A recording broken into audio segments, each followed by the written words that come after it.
Let's have a chat with Michelle Tennens, Director of Red Pepper Marketing based in Earl's Cone. Did that make you smile, Michelle? Afternoon. Indeed. Good afternoon, Sadie. Mash means smash. Oh, smash means mash. Oh, do you know, it just brings back my taste buds. I'm just like, that really bad tasting mash, but I want some now. I'm sure it's much better now than it was, but I remember buying it.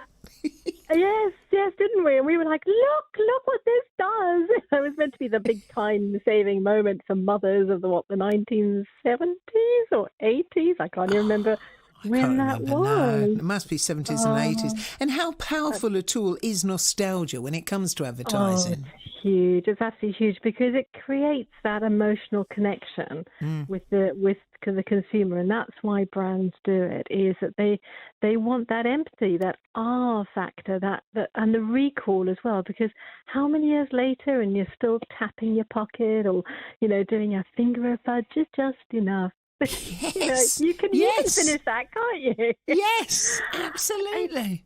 Yeah, a Mars a day helps you work, rest, and play. Absolutely, yes. You could almost do a game show on it. You say the first two words and complete the sentence. What a good idea. Nostalgia. Yes, there you go.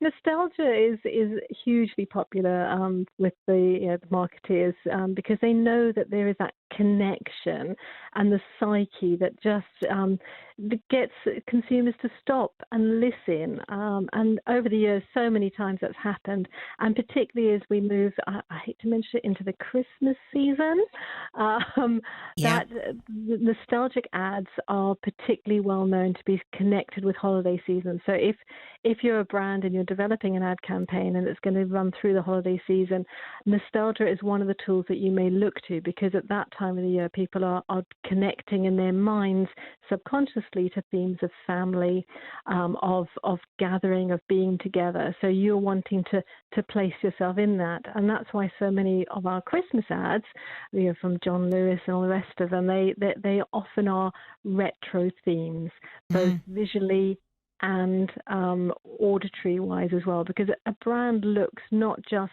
at the words, like the finger of fudge moment or the Mars a day, repeatable phrases. They also look at what the image looks like on the screen. So, for example, the grain. Is it a grainy image that they're showing? That provokes nostalgia as well. And then they look at the music behind that and the style of voicing that they're putting behind that to create the complete picture.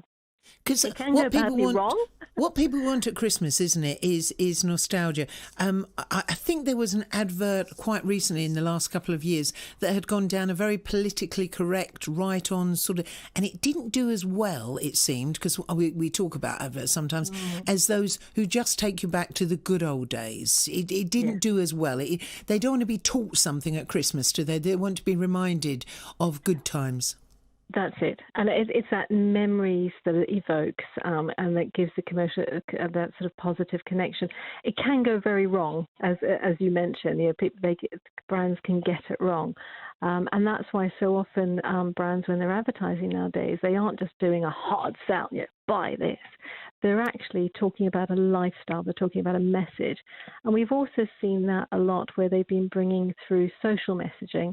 And it's interesting that Asda's gone back to this campaign now, because that is producing the money-saving message. And obviously in a time of recession, people are very interested in money saving. They're not silly, are they, Asda? We're just talking about those because other supermarkets have done this sort of retro approach recently. Seems to have worked for them.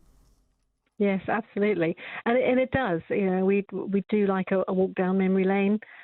We like to be able to sing along, to the catchy phrase tunes that we knew as a kid, and can still, bring them out now. So it's that emotional connection. It's so deep that people do. We use it a lot in marketing. It's a really good tool that a lot of our clients look at from time to time and go, is it time to bring out the retro tool? How do you get something to work like that? Because, here you are, Red Pepper Marketing, so you're sorting out marketing. Do you ask people? Do you show it to people, your ideas first, before you then say to the company, we've come up with this for you? How does it work? It's all in the planning. One of my favourite phrases is if you fail to plan, you plan to fail. So you can't just walk into the studio one morning and go, yeah, we'll make an ad. It's in the careful storyboarding. It's understanding what you're really trying to get across to the consumer, and then working out the way that can be told in story format. And that story format includes the visuals, the graphics, the sound. All of those things come together to create a great ad. But if it doesn't have a story behind it, it's so much harder. As human beings, we love storytelling. So the best ads are a story in 30 seconds. And also the ones that seem to continue on. Look at the one that was for gravy, Bisto gravy. That we had it for years, and we knew the family, and they grew up in front of our eyes. Yeah, absolutely. As did the fairy liquid ones go on and on, and they sort of evolved the different scenarios. And it can change the fortunes of a brand quite significantly. Bold, many, many years ago, when they were a sort of a small brand and not so well known, they actually used the technique of adding a scientific fact.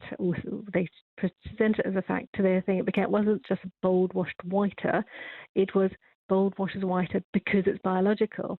And that took them into the top 3 selling brands for washing powder at the time, because they added that little bit of information to the story that gave the consumer a reason to believe and to try. And obviously, the proof is in the pudding. People obviously tried it, found that in their minds it did wash whiter, and so as a brand they took brand dominance, which still serves them well today. Bold is still one of those brands that we go to.